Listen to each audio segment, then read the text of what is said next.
ഞാൻ വർദ്ധ. പേര് പറയോ? പേര് പറഞ്ഞെടുക്ക്. ആര്യ പേര് പറഞ്ഞെടുക്കോ? പിന്നെ ആര്യൻ അർഷ്.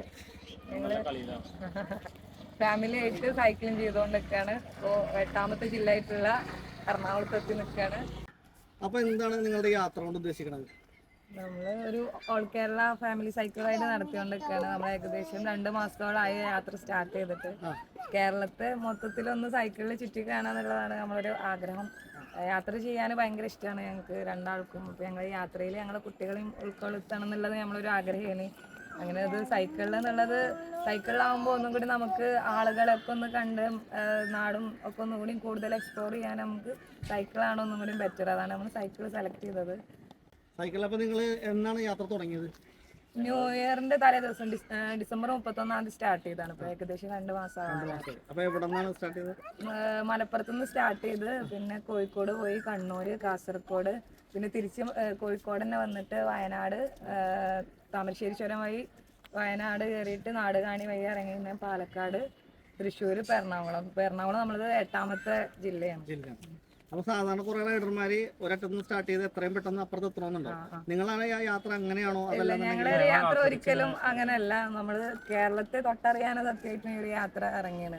ഒരുപാട് ആൾക്കാരെ കാണുക, പരിചയപ്പെടുക. അപ്പോൾ പെട്ടെന്ന് ഫിനിഷ് ചെയ്താൽ നമുക്ക് അങ്ങനെ ചെയ്യാൻ പറ്റില്ല. ഞങ്ങൾ ഈ ഒരു യാത്ര ഇറങ്ങിയപ്പോൾ തന്നെ 2 മാസം 3 മാസം എന്തായാലും എടുക്കും നമുക്ക് ഉറപ്പായിരുന്നു. അതുകൊണ്ടാണ് ജോലി വരെ ഒഴിവാക്കിയിട്ട് യാത്രക്ക് ഇറങ്ങിയത്. അപ്പൊ നിങ്ങളുടെ താമസവും ഭക്ഷണവും ഒക്കെ എങ്ങനെയാണ് യാത്രയിൽ? ഞങ്ങൾ അധികം ഫുഡ് പുറത്തുനിന്നാ കഴിക്കാറ്. പക്ഷെ എല്ലാം ടെന്റ് ഉണ്ട്, ഫുഡ് ഉണ്ടാക്കാൻ കുക്ക് ചെയ്യാനുള്ള ഐറ്റംസും കാര്യങ്ങളൊക്കെ ഉണ്ട്. ഓരോ ദിവസം ഡിപ്പെൻസ് ഓൺ നമ്മൾ ചില സ്ഥലങ്ങളിൽ റൂം എടുക്കും. ഇപ്പൊ ഏറെക്കുറെ നമുക്ക് ചില ആളുകളൊക്കെ നല്ല സപ്പോർട്ട് ചെയ്യുന്നുണ്ട്, താമസിക്കാൻ സൗകര്യം തരാറുണ്ട്. ഫുഡ് കുക്ക് ചെയ്യാനുള്ളതൊക്കെ ഉണ്ട്. പക്ഷെ സൈക്കിള് റൈഡ് ചെയ്ത് ക്ഷീണിച്ച് കഴിയുമ്പോൾ കുക്ക് ചെയ്യാനുള്ള സമയമൊന്നും അധികം കിട്ടലില്ല. ഏറെക്കുറെ ഒക്കെ പുറത്തുനിന്ന് തന്നെയാണ് ഫുഡ്. അപ്പോൾ കുട്ടികളായിട്ട് യാത്ര ചെയ്യുമ്പോഴേ കാര്യം നമുക്ക് പോസിറ്റീവായിട്ട് നെഗറ്റീവായിട്ട് ഒരുപാട് അനുഭവങ്ങളുണ്ടാവും. അപ്പോൾ കുട്ടികളുടെ യാത്ര ചെയ്യുമ്പോൾ സംഭവിക്കാതിരിക്കട്ടെ ഒരു കാര്യം ചോദിക്കണം, എന്തെങ്കിലും പെട്ടെന്ന് കുട്ടികൾക്ക് ഒരു രോഗമോ അല്ലെങ്കിൽ 2 ദിവസം സഞ്ചരിക്കാൻ പറ്റാത്തൊരു അവസ്ഥ വന്നു കഴിഞ്ഞാൽ എങ്ങനെയായിരിക്കും നിങ്ങൾ പോസ്റ്റ്പോൺ ചെയ്യുക?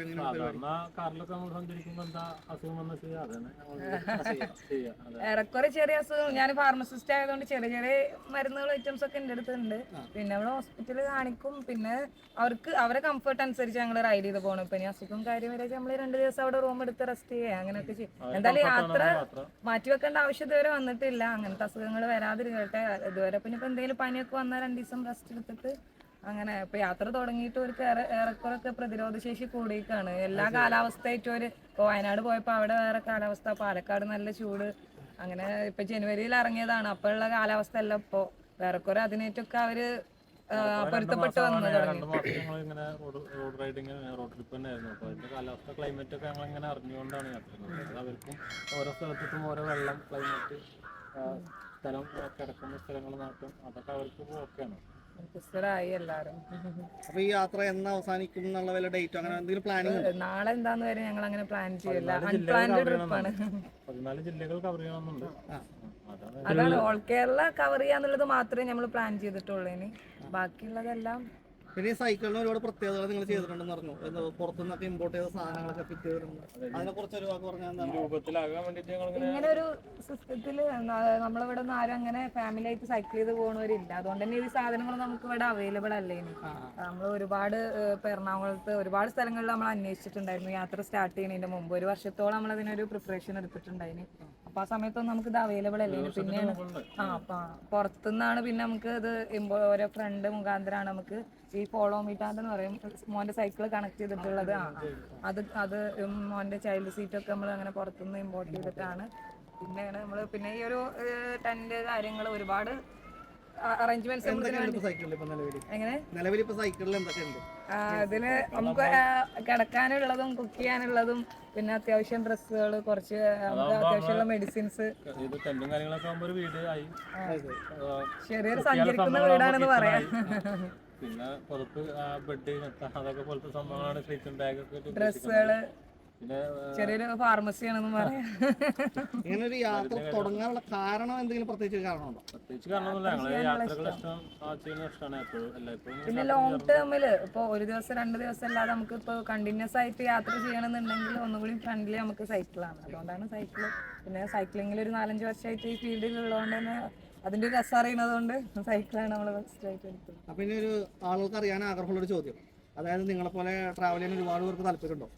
നിങ്ങളിപ്പോൾ 2 മാസമായി, ചിലപ്പോൾ 2 ദിവസം പോലും എല്ലാവർക്കും സഞ്ചരിക്കാൻ പറ്റണമെന്നില്ല. അപ്പം അങ്ങനെ ആഗ്രഹമുള്ളവരോട് നിങ്ങൾക്ക് എന്താണ് പറയാനുള്ളത്? നമുക്ക് ആഗ്രഹം ഉണ്ടെന്നുണ്ടെങ്കിൽ നമ്മളായിട്ട് എന്തെങ്കിലും ചെയ്യണം. ഇപ്പോൾ ഞങ്ങൾക്ക് ഇത്രയും അറേഞ്ച്മെന്റ്സ് ചെയ്തതുകൊണ്ടാണ് ഞങ്ങൾക്ക് ഈ ഒരു യാത്ര നടന്നത്. നമ്മൾ ഇപ്പോൾ ക്യാഷ് ഉണ്ടായിട്ട് യാത്ര ചെയ്യുക, അല്ലെങ്കിൽ ഇനി സമയമാവട്ടെ തിരക്കുകളൊക്കെ കഴിയട്ടെ എന്ന് വെച്ചാൽ അതങ്ങനെ നീണ്ടേ പോവുള്ളൂ. ആഗ്രഹം ഉണ്ടെന്നുണ്ടെങ്കിൽ നമ്മളായിട്ട് എന്തെങ്കിലും ചെയ്യുക, നമ്മൾ ഫ്രീ ആവുക. യാത്ര ഇപ്പോൾ നമുക്ക് എപ്പോഴും യാത്ര ചെയ്യുമ്പോൾ ഫ്രീ മൈൻഡ് ആവണം. നമ്മളെന്തെങ്കിലും സ്ട്രെസ്സോ ഇത് വെച്ചിട്ട് നിൽക്കുമ്പോൾ നമുക്ക് ആ യാത്ര എൻജോയ് ചെയ്യാൻ പറ്റില്ല. അപ്പോൾ നമ്മളായിട്ട് സാഹചര്യങ്ങൾ ഉണ്ടാക്കിയിട്ട് യാത്ര ചെയ്യണം. സാഹചര്യങ്ങൾ ഒരിക്കലും നമ്മളെ തേടി വരില്ല, നമ്മളായിട്ട് ഉണ്ടാക്കണം. യാത്ര ചെയ്യാനുള്ളവരൊക്കെ യാത്ര ചെയ്യാം. ചെയ്യാന്നുള്ളതാണ്. ഇപ്പൊ ഇതിലേക്ക് തന്നെ ഇനി ഒരുപാട് കാര്യങ്ങൾ ആഡ് ചെയ്യാനുണ്ട് അഡീഷണൽ ആയിട്ട്. എല്ലാം ഫുള്ള് റെഡി ആയിട്ട് ഒരു യാത്ര സൈക്കിളിന് വേണ്ട കാര്യങ്ങൾ, അതേപോലെ നമ്മളങ്ങനെ വീഡിയോ എടുക്കേണ്ട കാര്യങ്ങളൊക്കെ ആയിട്ടുള്ള സംഭവങ്ങൾ ഒരുപാടുണ്ട്. അപ്പൊ അതൊക്കെ മൊത്തമായി കഴിഞ്ഞിട്ട് യാത്ര ആവാന്ന് പറഞ്ഞൊരു സംഭവം അങ്ങനെ ഉണ്ടാവും. അതെ. തെരുവോട് പിന്നെ നമ്മളെ ആരോഗ്യമുള്ള സമയങ്ങളിൽ ഇപ്പൊ നമ്മളെ ഇതൊക്കെ എല്ലാം തീർന്നിട്ട് യാത്ര ചെയ്യാതിരിക്കുമ്പോൾ ചിലപ്പോൾ ആരോഗ്യം ഉണ്ടാവില്ല. അങ്ങനെ ഉണ്ട്. അപ്പൊ ആരോഗ്യമുള്ള സമയത്ത് നമ്മൾ മാക്സിമം യാത്ര ചെയ്യാനൊക്കെ. പിള്ളേരുടെ പഠിത്തം എങ്ങനെ മാനേജ് ചെയ്യണതിന്റെ ഇതിലിപ്പോ ഒരാളെ ക്ലാസ്സിൽ പോണുള്ളൂ, ഓന് 4th സ്റ്റാൻഡേർഡിലാണ്. ഇപ്പൊ ഓൺലൈനിൽ ചെയ്ത് കൊടുക്കുകയാണ് കാര്യമായിട്ട്. പിന്നെ അവന് കുഴപ്പമില്ലാതെ പഠിക്കും. അപ്പൊ അവനെ കൊണ്ട് മേക്കപ്പ് ചെയ്തെടുക്കാൻ പറ്റുന്നതാണ്. പിന്നെ ഒരു ചോദ്യം, നിങ്ങളുടെ ഈ ട്രാവലിംഗ് ഇപ്പോൾ 2 മാസമായി, അപ്പോൾ നിങ്ങൾക്ക് ചിലവിന് ഒരുപാട് തുക വേണം, അല്ലെങ്കിൽ താമസം, ഭക്ഷണം, അങ്ങനെ ഒരുപാട് കാര്യങ്ങളുണ്ട്. അപ്പോൾ അതിന് നിങ്ങൾ എന്താണ് ചെയ്യുന്നത്? എന്തെങ്കിലും പെർഫ്യൂം സെയിലും കാര്യങ്ങളൊക്കെ ആയിട്ട് ഇങ്ങനെ ചെറിയൊരു കച്ചവടം രീതിയിലാണ് ഇതിങ്ങനെ പോയിക്കൊണ്ടിരിക്കുന്നത്. അപ്പോൾ ഞങ്ങൾ നിത്യ ചെലവിന് വേണ്ടിയിട്ടുള്ള എക്സ്പെൻസ് കാര്യങ്ങളൊക്കെ ഞങ്ങൾ അതിലൂടെ അങ്ങനെ മെയിനായിട്ടുള്ളൊരു വരുമാന മാർഗം ജോലി ഉപേക്ഷിച്ച് ഞാൻ അങ്ങനെ നടന്നു പോയിക്കൊണ്ടിരിക്കുന്നത്. ഞാൻ ഫാർമസിസ്റ്റ് ആയിരുന്നു. അവർ സെയിൽസിൽ കിഡ്സിന്റെ ഷർട്ടൊക്കെ ഹോൾസെയിൽ ചെയ്തുകൊണ്ടിരിക്കുകയായിരുന്നു. രണ്ടാളും ആ ഒരു ജോലി ഡ്രോപ്പ് ചെയ്തിട്ടാണ് ഇറങ്ങിയത്. അപ്പം നമുക്ക് ഈ ലോങ് ടേമിൽ റൈഡ് ചെയ്യുമ്പോൾ എന്തായാലും നമുക്ക് ഫിനാൻഷ്യൽ സപ്പോർട്ട് വേണമല്ലോ. അതിന് വേണ്ടിയിട്ട് നമ്മളിങ്ങനെ പെർഫ്യൂം സെയിൽ ചെയ്ത് ആളുകൾ പോകുന്ന സ്ഥലങ്ങളിൽ സെയിൽ ചെയ്തിട്ട് നമ്മളെ ഡെയിലി എക്സ്പെൻസ് മീറ്റ് ചെയ്തിട്ട് അങ്ങനെയാണ് റൈഡ് ചെയ്ത് പോകുന്നത്. എവിടെയാണ് നിങ്ങളുടെ ശരിക്കും നാട്? എവിടെയാണ് നിങ്ങളിപ്പോൾ? മലപ്പുറത്ത് പാണ്ടിക്കാട് പറയുന്ന ഒരു സ്ഥലമാണ്. യാത്ര സ്റ്റാർട്ട് ചെയ്തത് പെരിന്തമണ്ണ. അപ്പോൾ നിങ്ങളുടെ യാത്രയ്ക്ക് എല്ലാവിധ ഭാവങ്ങളും നേരുന്നു. നിങ്ങളുടെ ലക്ഷ്യസ്ഥാനത്ത് നിങ്ങൾ എത്തട്ടെ. ഇതിലും വലിയ വലിയ യാത്രകൾ നിങ്ങൾക്ക് ചെയ്യാൻ സാധിക്കട്ടെ എന്ന് ആശംസിക്കുന്നു. അപ്പോൾ okay, all the best. Happy journey. All the best. Thank you.